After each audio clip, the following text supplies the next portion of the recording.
mycastnews.com, live and direct from United Nations headquarters in New York City. And this is heat in the Middle East. While the cool weather comes to United Nations headquarters, things continue to heat up in the Middle East. In fact, while there's not a rush to war, the warlike situation is getting more real every day between Syria, Turkey, now Russia, and perhaps a little bit of Iran. A Syrian-bound plane was detained after it was intercepted by American-made, Turkish-piloted jets.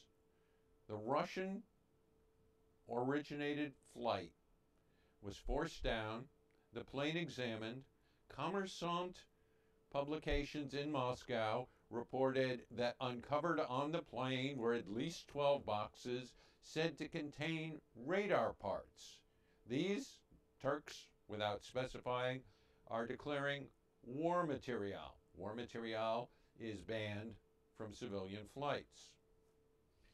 This, of course, raises the possibility that the big backers of Syria, the Russians, will be giving more of a green light to their Syrian allies.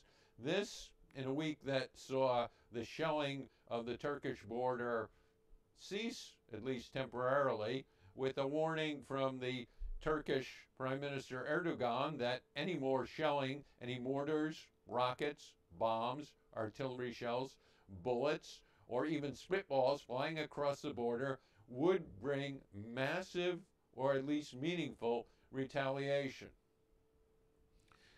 Additionally, in the Middle East, riots, or at least riot-like conditions, swept through parts of Cairo. Yes, they only involved a few thousand citizens in a city of millions, but their political import was ominous.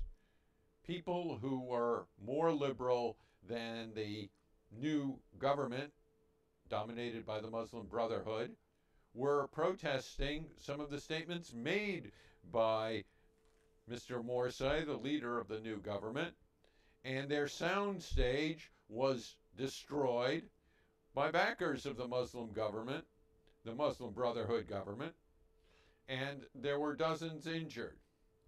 This at a time when resounding throughout the world is the name Malala, the name of the young girl who was targeted for assassination by the Taliban in the Swat Valley of Pakistan, makes the world much more conscious of the divide, of the tension within the world Muslim community between those more secular, those more modern, those more traditionalist, those who want to see a more modern world, those who want to retain old world, and those who want to use methods of death to stop girls from having educations.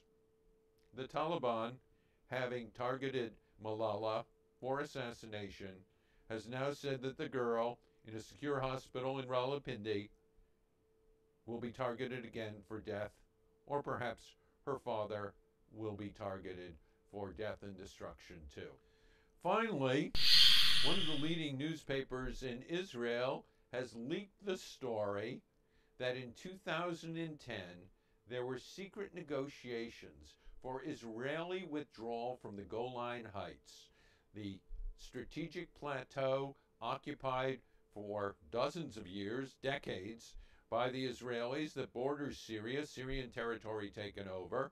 The Syrian Prime Minister is saying little about it. The Syrian president is silent. He's busy targeting civilians in his own country for destruction. The Israeli Prime Minister Benjamin Netanyahu said, well, we negotiate with lots of people.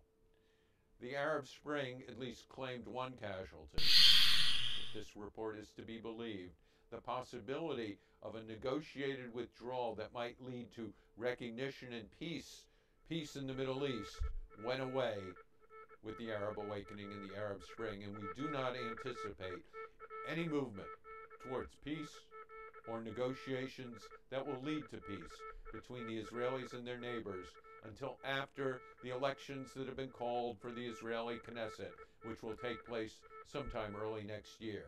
Until then, much is on hold. Let's hope that on hold is the drumbeat and the march towards war in Syria and Turkey. For Heat in the Middle East, on ICASTnews.com, live and direct from the United Nations headquarters in New York, I'm Jonathan Sanders.